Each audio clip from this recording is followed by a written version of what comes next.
हार से मत डर, ये तो सफर का एक हिस्सा है। जीत उसी की होती है जो हर बार फिर से उठता है। सभी शिक्षक शिक्षिकाओं को रेखा शाह का नमस्कार। आज हम बात करने वाले हैं एक बहुत ही महत्वपूर्ण विषय पर, जो है रूब्रिक। क्या आपने कभी सोचा है कि किसी विद्यार्थी के कार्य का मूल्यांकन निष्पक्ष और स्पष्ट तरीके से कैसे किया जाए? यही काम आसान बनाता है रूब्रिक। रूब्रिक एक ऐसा मूल्यांकन उपकरण है जिसके माध्यम से किसी कार्य या प्रदर्शन को पहले से निर्धारित मापदंडों और स्तरों के आधार पर आंका जाता है। यह हमें स्पष्ट रूप से बताता है कि विद्यार्थियों से क्या अपेक्षा है और उनका प्रदर्शन किस स्तर का है। रूब्रिक शब्द लैटिन भाषा के रूब्रिका से आया है, जिसका अर्थ होता है लाल स्याही से लिखे गए निर्देश। आधुनिक शिक्षा में इसका उपयोग 1980-1990 के दशक में शुरू हुआ और यह किसी एक व्यक्ति का आविष्कार नहीं, बल्कि शिक्षा विशेषज्ञों द्वारा विकसित की गई एक प्रभावशाली मूल्यांकन उपकरण है। तो चलिए अब बात करते हैं रूब्रिक के नींव की। रूब्रिक को आप एक पुल की तरह समझ सकते हैं, जो विद्यार्थी को उसके लक्ष्य तक पहुंचाता है। इस पुल के दो मजबूत स्तंभ होते हैं, स्पष्ट मापदंड और पारदर्शिता। जब ये दोनों होते हैं तो मूल्यांकन में कोई भ्रम नहीं होता। विद्यार्थियों को पहले से पता होता है कि उनसे क्या अपेक्षाएं की जा रही हैं और शिक्षकों के बीच एक समान मानक बनता है। इसीलिए रूब्रिक केवल अंक देने का साधन नहीं, बल्कि एक प्रभावी संवाद के रूप में कार्य करता है। अब समझते हैं रूब्रिक के प्रकार और उनकी शैलियों को। रूब्रिक की मुख्यतः 3 प्रकार की शैलियां या प्रकार होते हैं और हर एक शैली और प्रकार का उपयोग शिक्षक अलग अलग परिस्थितियों के अनुसार करते हैं। सबसे पहला है समग्र रूब्रिक, यानी होलिस्टिक रूब्रिक। इस प्रकार के रूब्रिक में हम विद्यार्थी के पूरे कार्य को एक साथ देखते हैं, यानी पूरे प्रदर्शन के आधार पर एक ही अंक या स्तर दिया जाता है। इसे ऐसे समझ सकते हैं, अगर किसी छात्र ने निबंध लिखा है तो हम अलग अलग भाग नहीं देखते, बल्कि पूरे निबंध को पढ़कर एक समग्र निर्णय लेते हैं। फायदा है कि यह बहुत तेज और आसानी से हो जाता है, लेकिन इसकी एक सीमा है। इसमें यह पता नहीं चलता कि छात्र किस हिस्से में अच्छा है और कहाँ सुधार की जरूरत है। इसीलिए जब जल्दी या कम समय में मूल्यांकन करना होता है शिक्षकों को, तो हम इस प्रकार के रूब्रिक का प्रयोग करते हैं। दूसरा है विश्लेषणात्मक रूब्रिक, एनालिटिक रूब्रिक। इसमें हम कार्य को छोटे छोटे भागों में बांटकर देखते हैं और हर भाग को अलग अलग अंक देते हैं। जैसे निबंध के लिए हम अलग अलग देख सकते हैं कंटेंट, लैंग्वेज और प्रेजेंटेशन, यानी विषय वस्तु, भाषा और प्रस्तुति।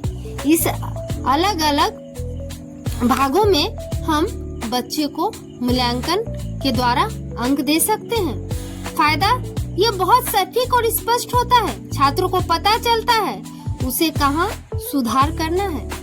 इसकी भी कुछ सीमाएं हैं कि इसे बनाने और उपयोग करने में थोड़ा ज्यादा समय लगता है। और इसका उपयोग कब करना चाहिए? जब आप विस्तार से फीडबैक देना चाहते हैं और सीखने में सुधार करना चाहते हैं, तब आप इस प्रकार के रूब्रिक का प्रयोग कर सकते हैं। तीसरा है एक बिंदु रूब्रिक, सिंगल पॉइंट रूब्रिक। ये तो सबसे सरल और आधुनिक तरीका है मूल्यांकन का। इसमें हम केवल अपेक्षित स्तर को लिखते हैं और बाकी जगह खाली छोड़ देते हैं, ताकि शिक्षक अपनी टिप्पणी लिख सके। ये बहुत लचीला होता है, छात्र को रचनात्मक सोच और सुधार के लिए प्रेरित करता है। इसकी भी कुछ सीमाएं हैं, जैसे कि इसमें पहले से तय अंक या स्तर नहीं होते हैं, इसलिए नए शिक्षकों को थोड़ा कठिन लग सकता है। लेकिन इसका उपयोग कब करें? जब आप छात्रों को सोचने, सुधारने और खुद को बेहतर बनाने का अवसर देना चाहते हैं, तब आप इस प्रकार के रूब्रिक यानी सिंगल पॉइंट रूब्रिक का प्रयोग कर सकते हैं। इसको भी हम एक एग्जाम्पल के द्वारा देख सकते हैं। यानी मान लेते हैं आपने छात्रों को निबंध लेखन का कार्य दिया है। अब हम केवल इसके एक्सपेक्टेड लेवल यानी केवल अपेक्षित स्तर को लिखते हैं और दोनों तरफ खाली जगह रखते हैं ताकि शिक्षक अपनी टिप्पणी इसमें जोड़ सके। यानी अपेक्षित स्तर से तात्पर्य कि विषय स्पष्ट है, तर्क सही है और उदाहरणों से समर्थित है और नीड्स इम्प्रूवमेंट यानी सुधार की आवश्यकता जो टिप्पणियां टीचर्स लिखेंगे दोनों तरफ वो ऐसा होगा कि यहाँ शिक्षक लिखेंगे कि कहाँ कमी है, उदाहरण कम है, विचार पूरी तरह स्पष्ट नहीं है, इस प्रकार। या फिर अगर उत्कृष्ट है, बच्चे ने बहुत अच्छा लिखा है तो आप लिखेंगे क्या, बहुत अच्छा है, बहुत अच्छे और नए उदाहरण दिए गए हैं, विचारों को गहराई से प्रस्तुत किया गया है। यानी अपेक्षित स्तर में इसका मापदंड होगा भाषा सरल, स्पष्ट और व्याकरण सही है ना। तो कुछ सुधार की आवश्यकता में हम लिख सकते हैं कुछ वाक्य अस्पष्ट है, व्याकरण में त्रुटियां हैं। और यदि उत्कृष्ट टिप्पणी हम देंगे तो लिख सकते हैं बहुत प्रभावशाली भाषा और शब्दों का बेहतरीन चयन किया गया है। यानी इससे यह निष्कर्ष निकलता है कि तीनों प्रकार के रूब्रिक अपने अपने स्थान पर उपयोगी हैं। अगर आपको जल्दी मूल्यांकन करना है तो समग्र रूब्रिक का उपयोग कर सकते हैं। अगर आपको विस्तार से समझाना है तो आप विश्लेषणात्मक रूब्रिक का उपयोग कर सकते हैं। अगर आपको रचनात्मकता बढ़ानी है तो एक बिंदु रूब्रिक का उपयोग आप कर सकते हैं। अब बात करते हैं रूब्रिक कैसे बनाया जाए विस्तृत और आसान तरीके से। रूब्रिक बनाना एक सोच समझकर किया जाने वाला कार्य है। अगर इसे सही तरीके से बनाया जाए तो यह न केवल मूल्यांकन को आसान बनाता है बल्कि विद्यार्थियों के सीखने को भी बेहतर करता है। आइए इसे चरणबद्ध तरीके से समझते हैं। पहला चरण है उद्देश्य स्पष्ट करें। सबसे पहले ये तय करें कि आप रूब्रिक क्यों बना रहे हैं। क्या यह केवल अंक देने के लिए है या विद्यार्थियों के सीखने और सुधार के लिए है। उदाहरण के लिए अगर आप कक्षा में अभ्यास के लिए कोई कार्य दे रहे हैं तो रूब्रिक ऐसा होना चाहिए जो विद्यार्थियों को मार्गदर्शन दे। लेकिन अगर यह अंतिम परीक्षा या मूल्यांकन है तो रूब्रिक अधिक सटीक, स्पष्ट और मापने योग्य होना चाहिए। यानी उद्देश्य के अनुसार ही रूब्रिक का स्वरूप बदलता है। दूसरा चरण है अधिगम परिणाम से जोड़ना। अब ये सोचिए कि इस कार्य के अंत में विद्यार्थी क्या सीखेंगे या क्या कर पाने में सक्षम होंगे। जैसे विद्यार्थी एक व्यवस्थित, स्पष्ट और तर्कपूर्ण निबंध लिख पाएंगे, है ना। जब आपका रूब्रिक अधिगम परिणाम से जुड़ा होता है तो मूल्यांकन केवल अंक देने तक सीमित नहीं रहता बल्कि सीखने को दिशा देता है। तीसरा चरण है मापदंड तय करें। अब यह तय करें कि आप किन किन आधारों पर विद्यार्थियों का मूल्यांकन करेंगे। उदाहरण स्वरूप जैसे कि कंटेंट यानी विषय वस्तु के आधार पर, लैंग्वेज भाषा, प्रेजेंटेशन प्रस्तुति और क्रिएटिविटी यानी रचनात्मकता के आधार पर। ध्यान रखें मापदंड हमेशा स्पष्ट, सरल और मापने योग्य होने चाहिए।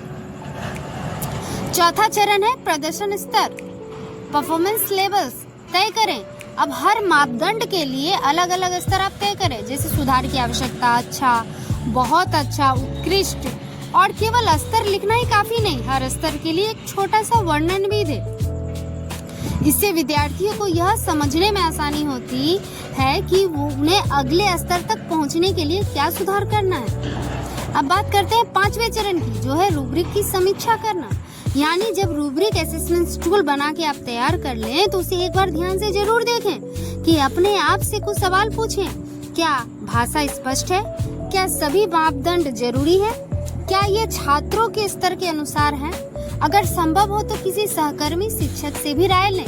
कभी कभी दूसरे की नजर से छोटी छोटी गलतियां भी पकड़ में आ जाती है। छठा चरण है विद्यार्थियों के साथ साझा करें। रूब्रिक को केवल अपने पास न रखें, इसे कार्य देने से पहले ही विद्यार्थियों के साथ साझा करें। इसे छात्रों को पहले से पता होता है कि उन्हें क्या करना है, कैसे करना है और अच्छा प्रदर्शन कैसा दिखता है। यानी इससे पारदर्शिता सीखने को और मजबूत बनाती है। अब जान लेते हैं कुछ सामान्य गलतियों के बारे में जो अक्सर रूब्रिक असेसमेंट टूल बनाने के समय हो जाती हैं, जो रूब्रिक को कमजोर बना सकती है। पहला है अस्पष्ट भाषा का प्रयोग।